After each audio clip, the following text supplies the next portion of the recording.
The meeting to order, and the is Pledge of Allegiance. Is there anybody online? I pledge allegiance to the flag of the United States of America and to the republic for which it stands, one nation, under God, indivisible, with liberty and justice for all.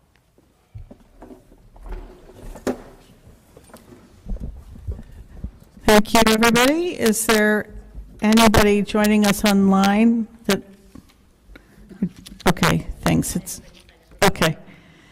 So first item on the agenda is approval of the minutes from August 24th, 2022. I'd entertain a motion. Hilda, so moved. Seconded by Mark. Hilda moved, seconded by Mark.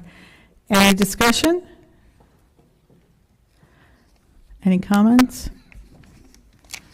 Okay, all those in favor, please indicate by raising your hands. It's unanimous. Thank you. And I hear, Holly, that there's nobody signed up for public comment? Okay. Not online or here. Okay, thank you. Just quickly, I want to thank all the board members and the staff for the board retreat earlier this month. I think it was a successful day or so spent together over a 2-day period, and there'll be lots of follow-up from that, which we will be working through as our meetings progress. I want to also acknowledge Dr. Youngberg and her team for putting together a retreat for us, like on the heels of school opening, and we promise we won't do that again to you. And I know it's tough for other people, particularly people on the board who are in the teaching professions. I just want to say that the way we've designed the agenda today has a lot of items under the superintendent's report, and nothing that was raised up for discussion per se. I want to ask the board, as we move through the superintendent's report, if there are items that we want to unpack in more detail, we can certainly make a motion to add them to the agenda under discussion items. Because sometimes we never really know ahead of a meeting whether or not something's going to be something that people really want to spend more time on. So does that make sense? Okay, so it's up to you as board members. If there's something you want to discuss more that you've heard about in the superintendent's report, we can certainly add it to the agenda because it's not a special meeting. Okay, so I guess I'll turn it over to you, Dr. Youngberg. Okay, before I jump into my report, I just wanted to acknowledge today's events and publicly thank the Willimantic Police Department, Chief Hussey and his team. They did an amazing job of responding to a threat. The world is really a crazy place right now, and everything has to be investigated. And I thought they did a really good job of keeping us all safe, and I want to appreciate the officers at Eastern Connecticut State University, as we were told that they joined in today's events. We were able to debrief with Chief Hussey and the school resource officer, and I was able to debrief with my leadership team, and I'll follow up again tomorrow, because we're always trying to make sure that everything we do is, in the best interest of our students and staff. So we're always trying to learn and get better at everything, including school safety. So I just wanted to publicly acknowledge the Willimantic Police Department and the staff and students in general for going through a pretty traumatic event today.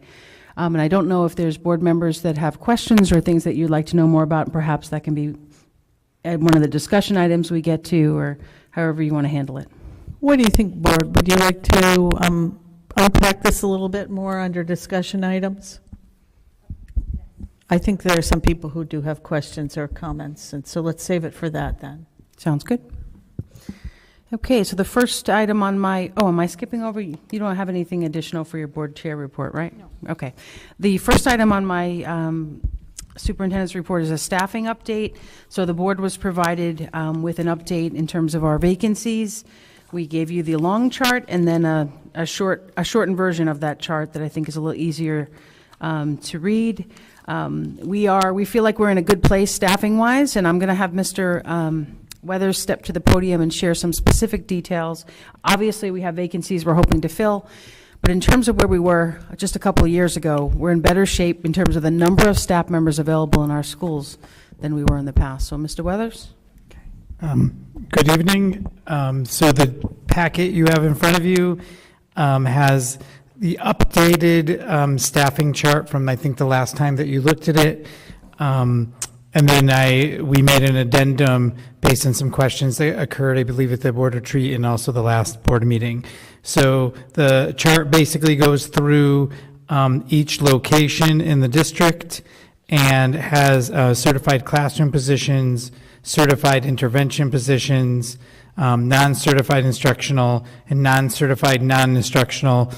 And even within some of those, they were kind of hard to, code into one of those four categories, but we tried our best. So we have those listed there. Some of the ones that were originally on here have come off because they've been either filled or they're just no longer a position we're looking for. And then the second document, because I think some questions arose around, well, how many?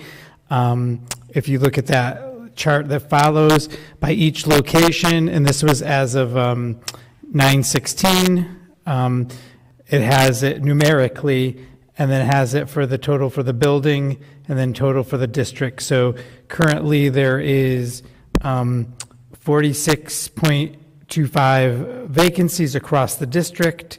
When you look, you can see they're kind of spread out across the district. And one statistic that Dr. Youngberg asked me to look into was that even now with these 46 positions, we actually have 7% more staff in the buildings than we did 2 years ago. So because we've been staffing more and posting more positions, so even though we have these vacancies, we're actually better staffed than we were a couple of years ago. Ideally, we'd like to have all 46 of these because if their positions are there, we believe we need them. So, and then most of the non-certified, non-instructional are 0.25 FTEs, full-time positions, quarter time, and those equal about 5 1/4 of the non-certified. But in terms of people, it's a lot more than that. It's closer to like 21 people. Does anyone have any questions? I think we should take questions now because Neil is going to have to leave to go to the Board of Finance meeting to represent us, talking about the Windham Center project funding. So let's take advantage of the fact that we have him here for a few minutes. Anybody? Sure. Mary? Yeah, I'm concerned about Windham Middle School, obviously, just because of the status it currently has on a list or, So it seems like it's going to be hard to enact reforms or support the teachers and the children with 8, empty positions. I don't know. Oh, so there are 8 positions currently classroom-wise. There's 1 vacancy, and then 6 of them happen to be intervention support positions. And we're still in the process trying to fill all of those. But yes, point taken. Does anybody else have any questions or comments while Neil is here with us? Yeah, Mark? So now I guess my question goes back to what I asked, I think, last month. What are we doing to fill these gaps while we try and look for the staff members? So in other words, we have 6 certified people missing at the middle school. Do we have 5 or 6 substitutes, or what are we doing to fill the gap? So what we've been doing is, it depends how the intervention schedule is built for the 6 intervention positions, right? So typically, depending on the type of intervention, if it's push in or pull out, If it's pull out, you would have a schedule built and students would go to that location. If you don't have people, you wouldn't necessarily run that unless you had some other personnel to cover that. So it depends on the positions. In terms of the classroom positions, like the one at the middle school, you would use other staff to support that so that it is covered. We have Joanne Haddad here. I see Dr. Youngberg looking at her. I don't know, do you want to? If you have anything to add, Ms. Haddad, feel free to step up, but.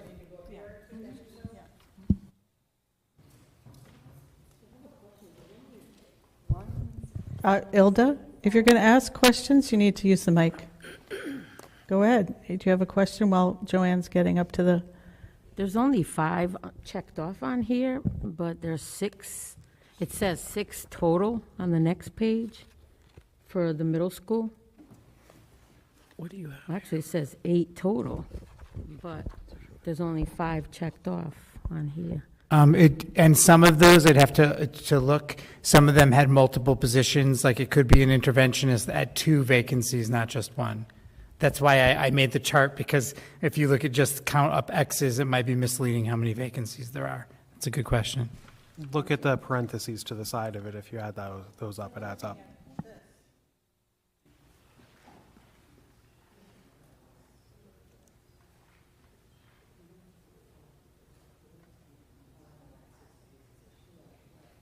Right, So correct. I And think that the makes- point that's being made is that the bigger chart doesn't quite sync up with the total chart, and it's a little confusing. But go ahead, No, I was Joanne. going to say, and that makes total sense, because, we do have, we do currently have 2 math interventionists and 1 ELA interventionist. Ideally, we would have another ELA interventionist that is, strictly focused on the intervention piece. But in the meantime, we absolutely do, use all staff members in the building to their, fullest capacity. And again, ideally, would we have these filled? Absolutely. Are we making it work until that happens? We are. And what we do use to look for others is Tracy Pelletier is basically overseeing all of the, recruitment efforts, and she is in consistent contact with universities and,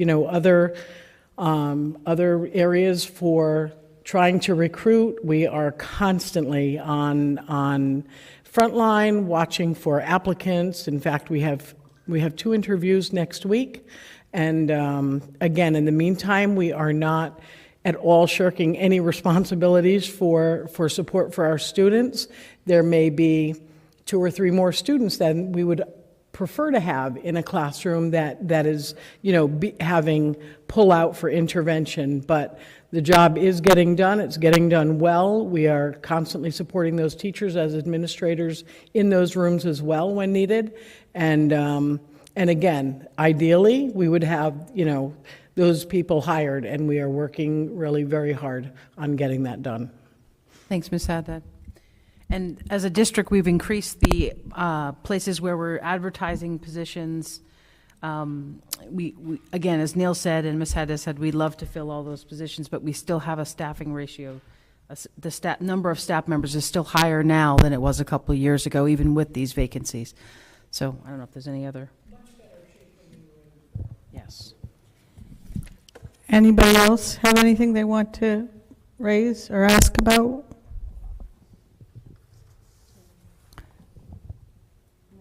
Okay. Okay, well, thank you. Thank you, Mr. Weathers. I'm going to depart virtually. You're going to Okay. go to the Board of Finance meeting. Thank Keep you. me posted. Thank you. Okay, continue on in my report. The next item on my list is just a list of all of the open house for each school in the district. I will let you know that Windham Early Childhood Center actually decided not to have open house tonight after the events that happened today. They're going to reschedule, and they'll let us know what date they've chosen for their open house. Moving right along is just the posting for the Director of Communications. I've given the board a chance to see the posting. We use feedback from the Personnel Committee to sort of redesign the posting. Still open to any additional feedback before that gets actually posted, and we see if we have the ability to actually recruit a Director of Communications. Does anybody have any questions on that? I do. I think it's very intimidating, all these duties and responsibilities. I guess it is, but it's a really important position, so we want them to be aware of what they're signing on for. In response to that, Ilda, I would just say if you look at job postings in most nonprofit organizations, they're at least this long. Yes. They're looking for superhuman people. Absolutely superheroes. Please sign up here, yeah. You have a question, Paula? No. Mary? Well, if we did have a couple of questions about this, we can, or suggestions, we could send them. I mean, I do think it could be shortened a little bit. It's a little repetitive still. So. Okay, if you have some, you want to send me along an email that has some suggestions, absolutely. It hasn't been posted anywhere yet, so I'm open. Thank you. It's exciting, actually, so. Next on the list is just an update for the board in terms of Windham Public Schools being a part of the Science of Reading Masterclass Cohort number 1. This is the state's new focus on early literacy. We're definitely on board. We want all of our students to be reading on grade level by 3rd grade, which is the ultimate goal of the Science of Reading initiative. We have a visit scheduled next week from our coaches that are assigned to us from the state, and a series of things that we have to show the state that we're doing to improve literacy instruction. One of those would be that we had a needs assessment completed last year, and we're slowly working our way through the district needs assessment to determine how we can get better at providing early literacy to Windham students.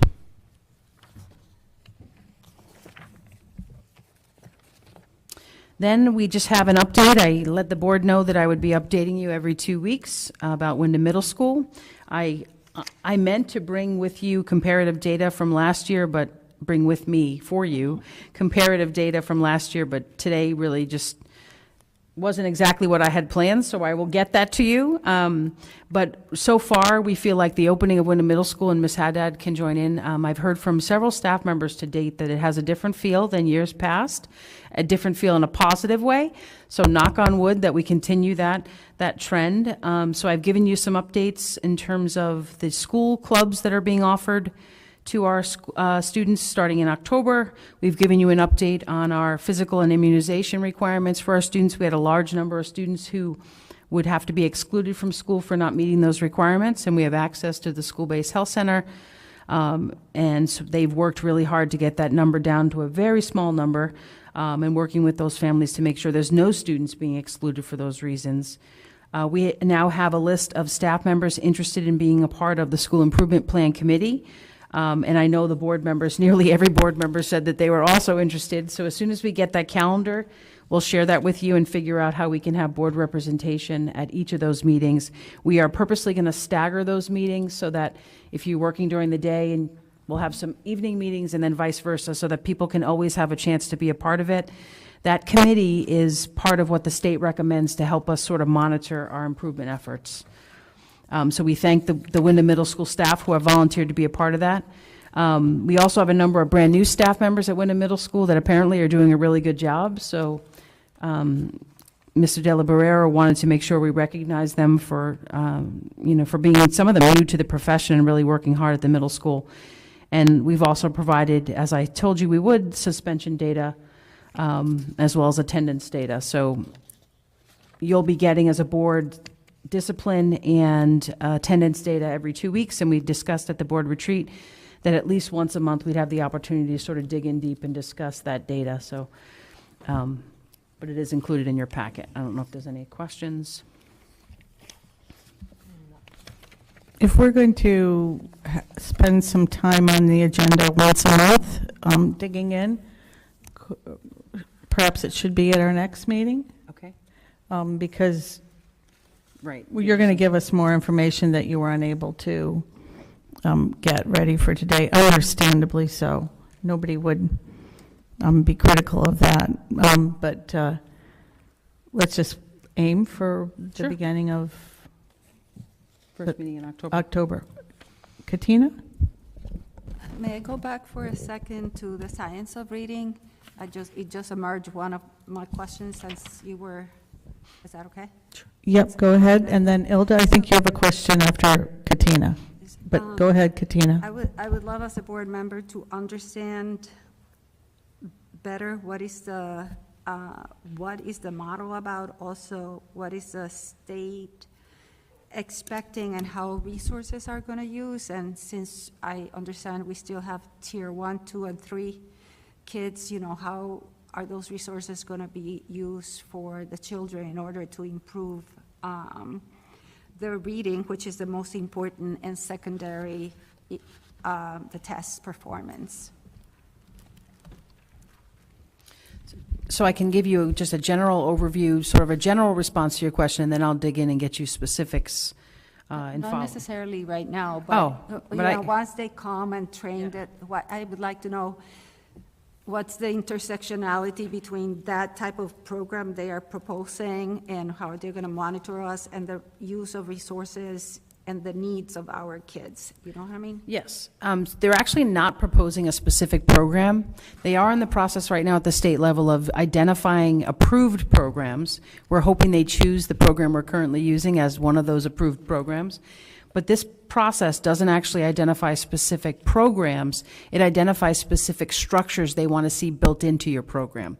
So it's sort of giving us the framework. We have to make sure we can check every box that they give us.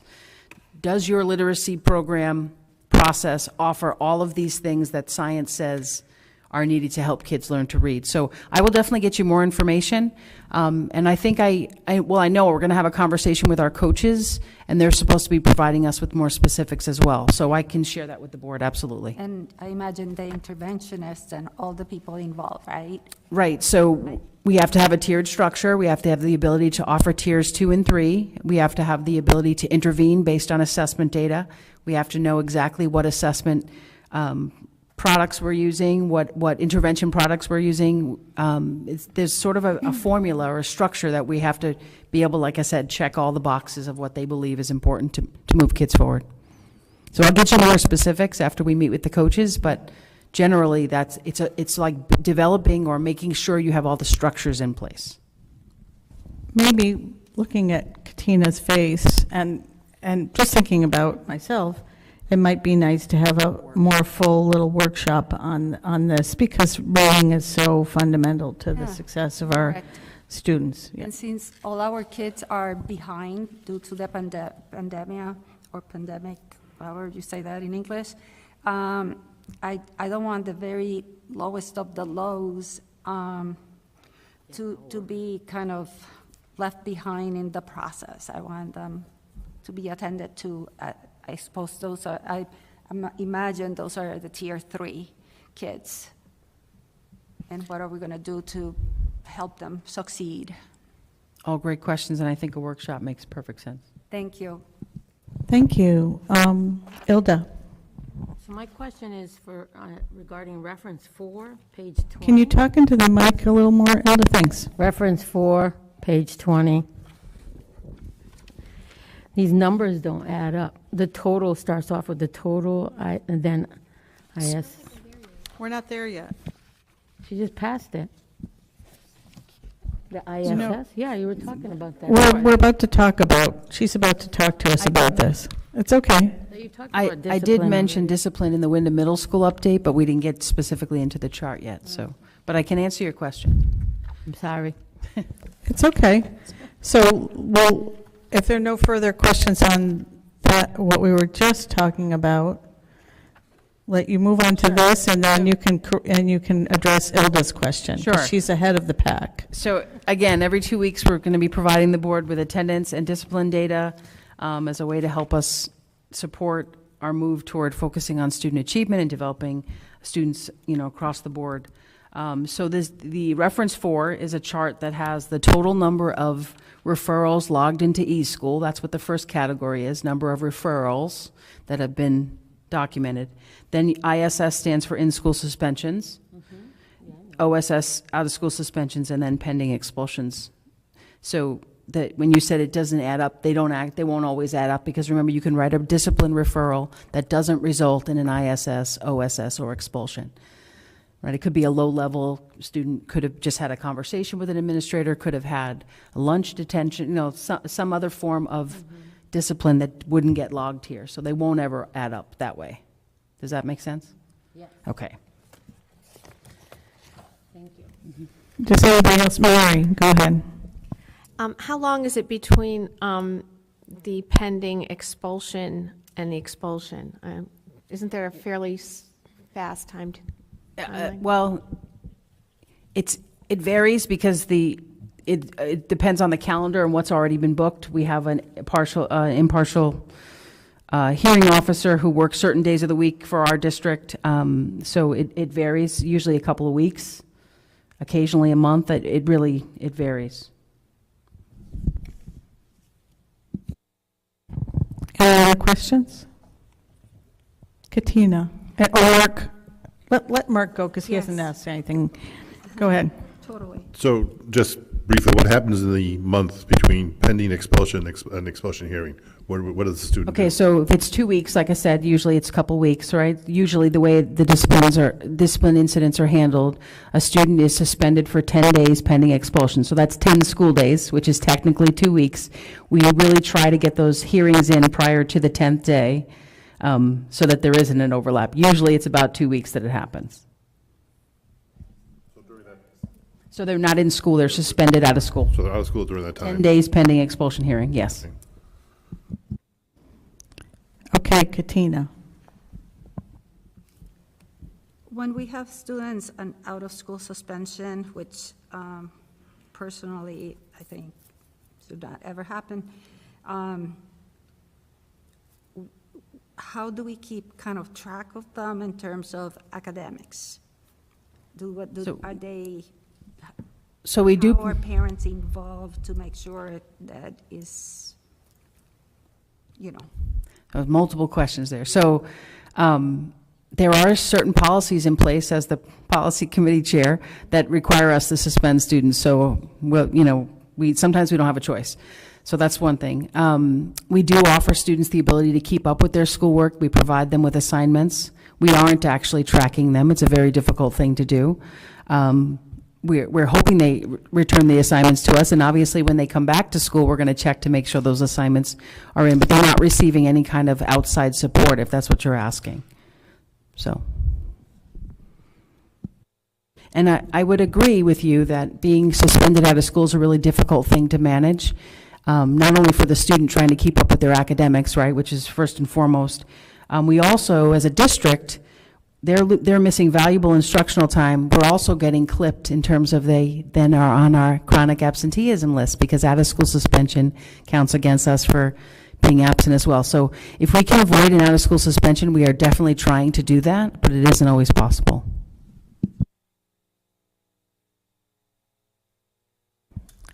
Paula. And maybe this isn't the time to discuss it, but once the student is expelled, there's usually a plan in place at that point. Right, so out-of-school suspension is separate from expulsion, but Right. yes, when they're expelled, then there's potentially they show up at our alternative setting for some of our students, right? That could be their plan, or they could be assigned a tutoring opportunity. What are some other examples? Out-of-district placements. A variety of things could happen as a result of the expulsion, but out-of-school suspension is separate from expulsion. Right. Okay, thank you. Thank you. Anybody else have any questions on this? Okay. I have one more item, and that is just to give you, I gave the board an update on our October 7th Professional Development Day, and some of the examples of topics that will be shared with our certified staff on that day. Did Mary? we do attendance? Oh, I think I think we skipped over attendance and Sorry. we went to So- the Sorry about discipline. Yeah. So you do have a list of attendance, a chart that lists all the schools' attendance, and from September 1st through September 12th. Mary? I did have a question. I'm not sure I understand, okay, aggregate days of attendance. So I'm just looking at the high school. It looks like female students have fewer days of tending, so am I reading that correctly? If 2,248 aggregate days are male and 1,810 are female. I don't understand that either, Mary, and I'm going to have to get back to you on that. Because I would like to know if there's something, that is, There's absolutely issue. nothing based on your gender that stops, so something, I need to understand this making data. them not show up as much, or maybe we have fewer So women. this is a report that's generated from eSchool, and I'm going to need to get more information on it for you. Okay, so we can follow up with this maybe at our next meeting with some, or you I can can email email you, us. yeah. You can email us the information, and then if we want to have it on the agenda, we could do that. How about that? Thank you for raising that, Mary. Brendan? I think I see the quick answer from remembering this. The total days of membership is the total number of days that someone could have been there. So if you notice, it's smaller for females. So There's fewer. there's fewer females. That's why both numbers are smaller.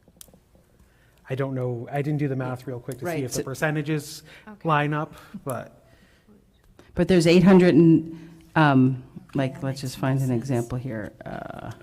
Yeah, I mean, that logically makes sense, Brendan, but let me just get the background on it. I'm just Thank you. I know, overhearing 'cause Joanne and April. You know, right. So it's essentially a little more of a key for us to understand what these different columns mean. Yeah, but what I imagine I'm going to do is get exactly the people that run these reports on a regular basis to Yes. give us an exact key so that we are not confused Right, about what each of the columns represents. okay. So just so you know, the big sort of column that we do look at is the very last column, which is a percent of attendance. We'd like that number to be above the 90 mark, and it would be much better if it was above the 95% mark. One of the things that is happening in our schools right now is we are having waves of COVID cases, which I'm sure you've all heard about. It's the current variant is pretty transmittable. So this is student attendance, but we're also seeing that we have staff members who are testing positive for COVID, and current response to testing positive is 5 days isolation. So if you have a student that tests positive for 5 days, they're counting against you in your attendance data, and the same is true for our staff attendance. So that is just one reason why students aren't coming to school. It's not the only reason. I just want the board to be aware that we are seeing an uptick in COVID cases.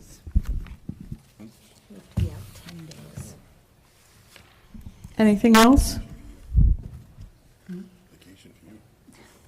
Okay, thank you. And so then what we'll do is I entertain a motion to have a discussion of what happened at today's events, and allow the board to unpack that a little with the superintendent.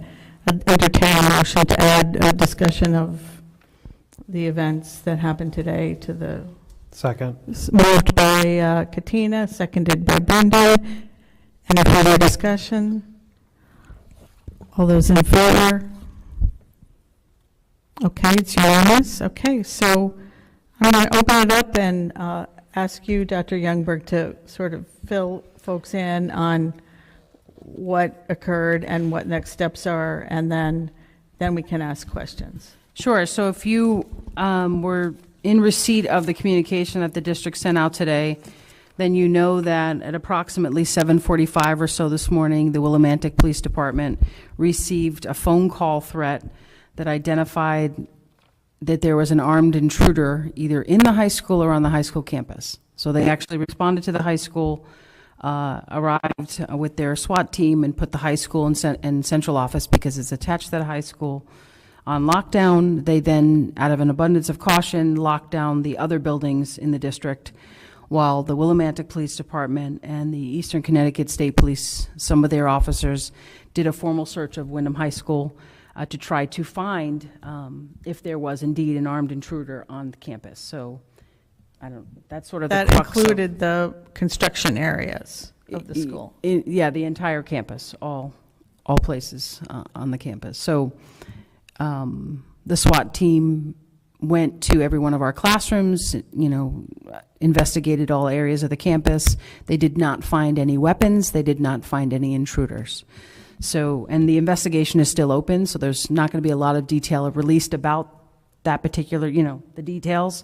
But they deemed the campus to be safe. By that time, the students at Windham High School and the staff had been through an active police search with the SWAT team, which is a very traumatic event. So I thought it was appropriate for us to dismiss, and the police agreed that that made a lot of sense to dismiss Windham High School early. We dismissed the high school with their support. They actually escorted our students classroom by classroom out to the buses and out to their parents. After the high school was dismissed, we then took all the other schools who had at that point been moved to a shelter in place. We took them off of all safety protocols, and they went about their business. We're making sure that there's a crisis team available to all of our students and staff. At Windham High School tomorrow, when they come in, they'll debrief the events with the high school students, and the SRO will be present, and there will be an increased police presence just to make sure that everyone feels calm and safe. And we did open up the crisis team to our other schools, students and staff today if they needed it, and obviously whenever they need it moving forward. And my message to families today was to talk to your kids about the events that transpired today, because they were scary. A lot of scary things happened as a result. And so if kids can talk to their parents, that's probably a much better way for them to deal with it. Or if they have a trusted adult at school, they should really work on trying to talk through the things that frightened them. So I don't know if there's specific questions. Katina? I'm wondering if the teachers and the staff will have an opportunity to debrief also tomorrow when they're calmer and, see what went well and not so well in any and all the schools, so that, we can be aware of issues that we don't know. Sure. So I debriefed with my leadership team today at 1 o'clock, and I plan to debrief with them again.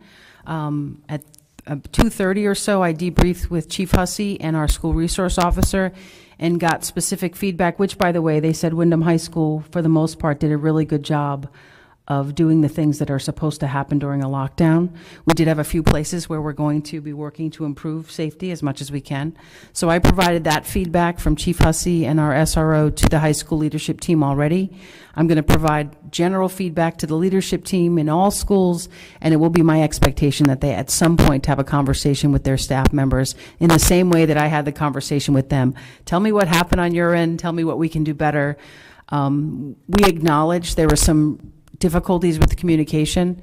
The high school has at this point in time, we're trying to figure out how to fix this, but as a result of the new construction, there are areas of the high school that don't have cell phone coverage.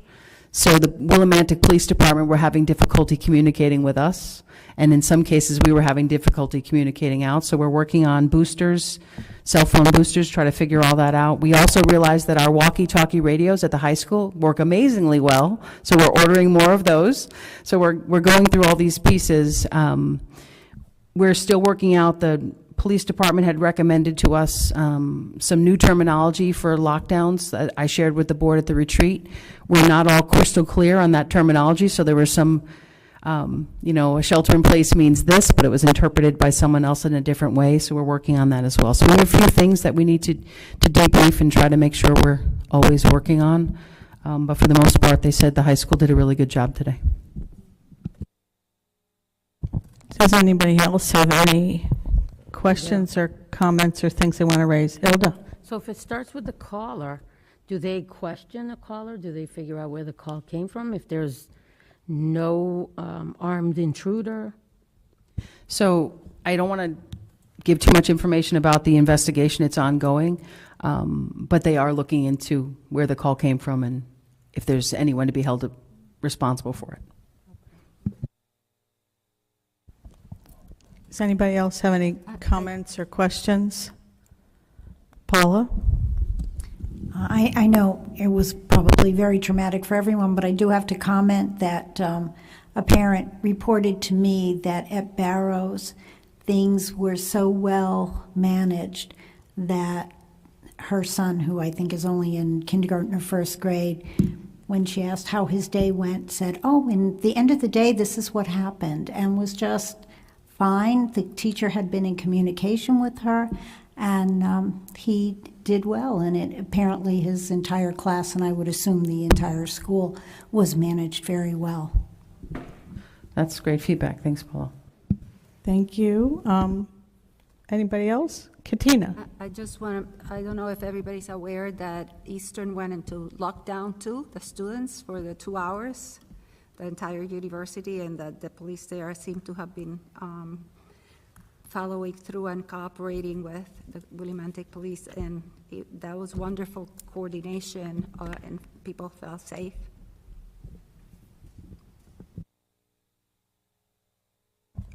I'd just like to say that there's a lot, it's a very difficult situation. There's almost nothing that the superintendent and the police can do in this situation regarding communication that isn't going to have somebody second guessing or making some observations on social media or in public ways about. And I think that we all need to understand that the superintendent's first responsibility is to deal with the situation at hand and make sure that the students in the schools and the staff are safe. And sometimes that isn't very convenient for board members, for local elected officials, for parents, and particularly for parents, that's really hard. But I think we all need to understand that Dr. Youngberg and the police will communicate with us and the public in timing and in ways that is most appropriate to put safety first. Thank you for saying that. I first of all, I totally understand the mama and papa bear responses, I call it, because I have kids of my own, and there's nothing scarier than hearing your child's school's in lockdown, so I completely acknowledge where parents are coming from. But one of the things that the police department and I have been talking about is when we do put out this communication to the community to keep them updated on what's happening, what instantly happens is people come to campus, and the police don't want that to happen. In fact, they know that creates a more difficult situation for them to manage. In a lockdown and in a shelter in place, no one's allowed in or out of the building anyway. So coming to the door to try to get your child at that point is not going to be allowed. We're not allowed to answer the door. We're not allowed to answer the phones. It's part of the protocol. So having additional people on campus works against us. And as much as I want to be able to give you the community as much information as possible, the response is that they come to campus to protect their kids, and I get that as a mom, but it doesn't work with the police investigation. So we really do have to figure out a way to try to keep people calm, and it's a hard thing because the world is a crazy place nowadays. So, but it's difficult. So we're doing the best we can to offer families information about their kids' safety. And like I said in my message today, I don't know what to say to make people feel better about this. The world is just too crazy. We're doing the best we can. All I can tell you is I know my staff, myself included, we think about the kids in our district like our own. You'd want your kids to be treated in that way, and that's how we respond. So we're doing the best we can, but I know people are not going to be happy with the way communication rolls out in emergencies like this. Anything else? Paula? I'm sorry, just one more comment, and I mentioned it to Dr. Youngberg that, and again, only going on my iPad and hearing from other people, one of the issues I think is making sure that we coordinate our messages with, for instance, Eastern, who I know they communicate to adult people, to students who are, probably better able to handle the information, but apparently their message got out a little bit more detail than ours. And I think parents felt that they were not being told everything, and only because they were hearing it from another source. So I think if we can communicate with, for instance, Eastern, if God forbid anything like this happens again, to make sure that if it's our school, we need to lead with the message rather than more detailed information that they're giving out. I don't know if that's possible. So I definitely am going to look into that. Right now, Eastern is not on our list of contacts, right? So police departments, Willimantic PD, State Police, and then all of our schools in the Willimantic area. So we communicate with Windham Tech, with ACT High School, any of those are sort of the folks that we keep in the loop. But Eastern is not on our list, but I can look into that. I know that I was following the communication recommendations of the police department, so I can't speak to how Eastern got the information or who's giving them their feedback. And again, you're right about it being a different audience, college kids versus kids in pre-K and kindergarten and all the way up, right?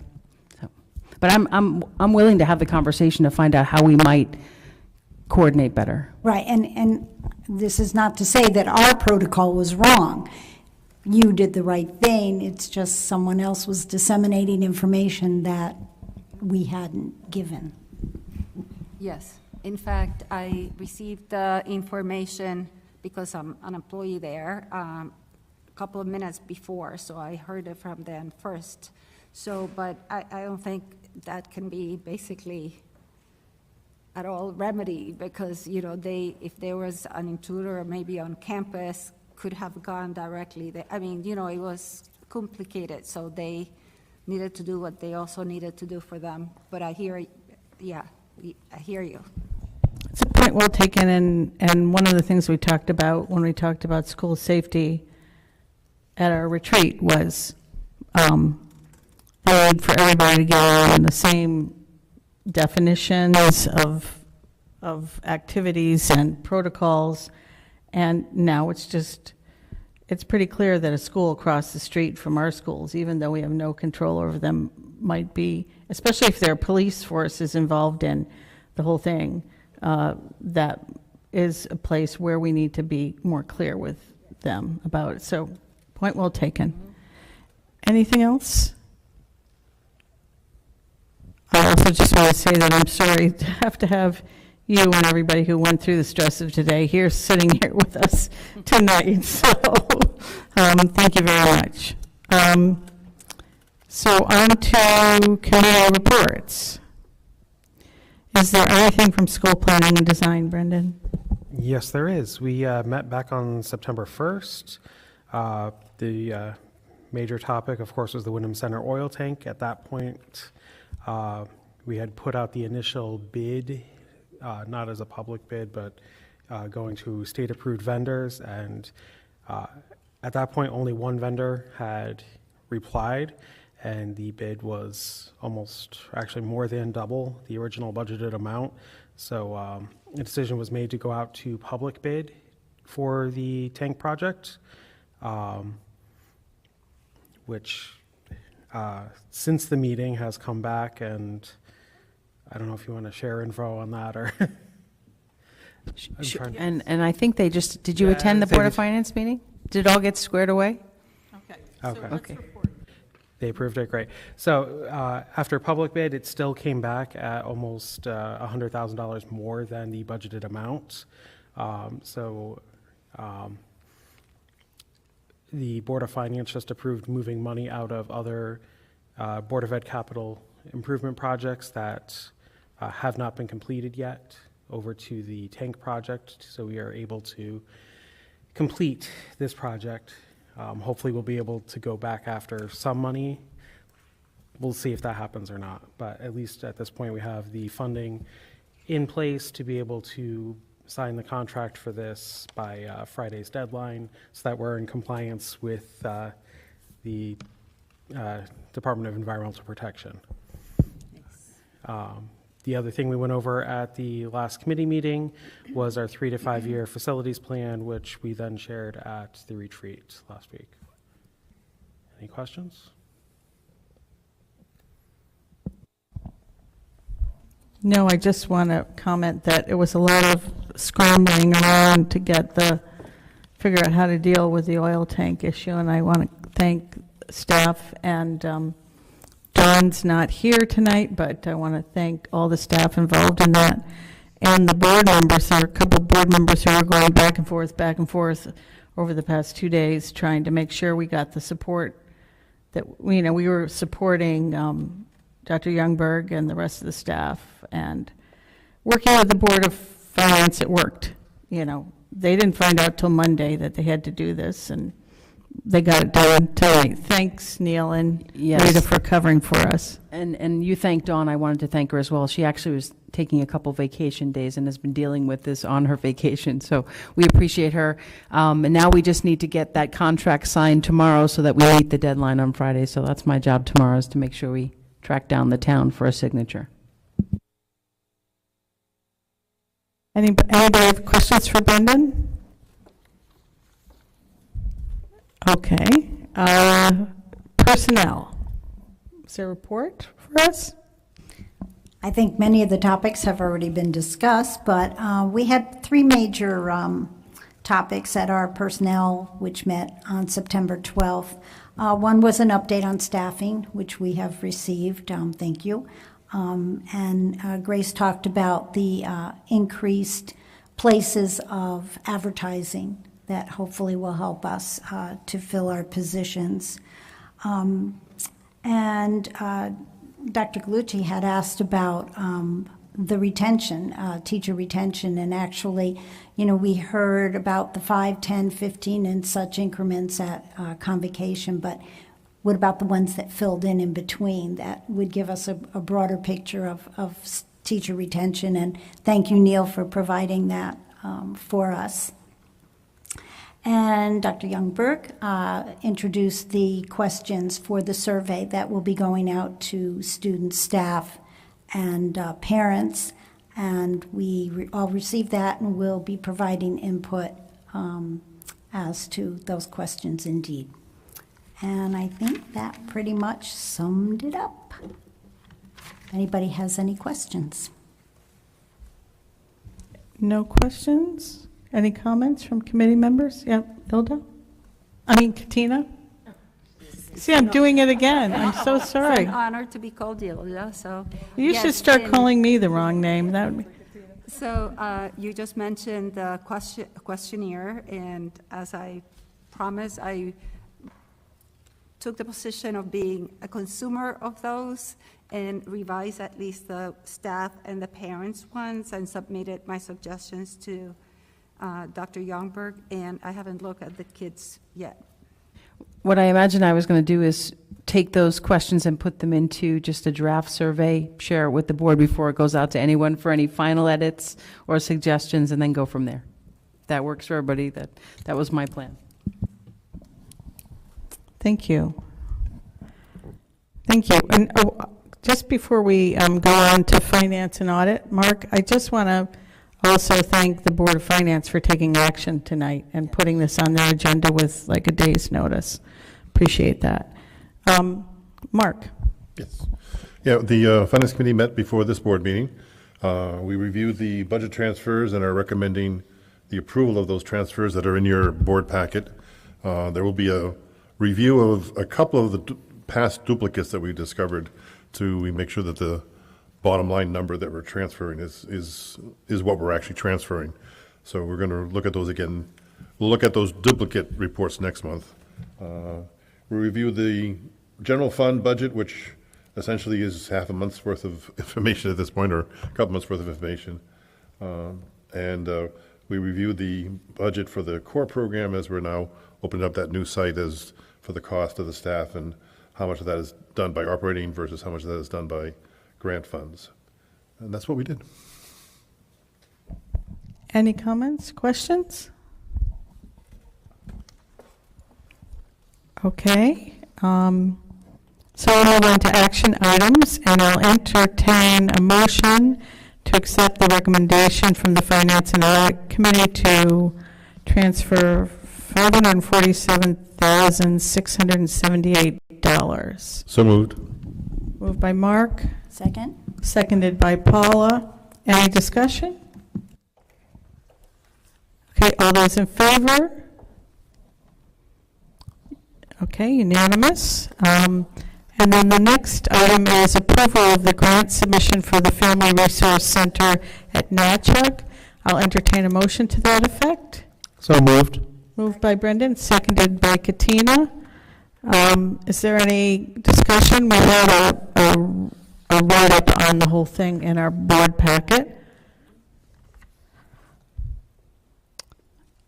Okay, so all those in favor of that grant submission, please indicate by raising your hands.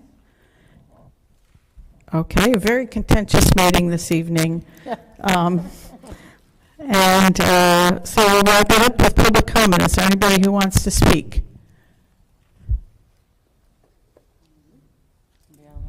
No, hearing or seeing none. I'll entertain a motion to adjourn at 7:54 PM. I move, we move. Thank you, Brendan. You were so good at that. You're like one of those announcers on a game show, right? Thank you. Good night, everybody.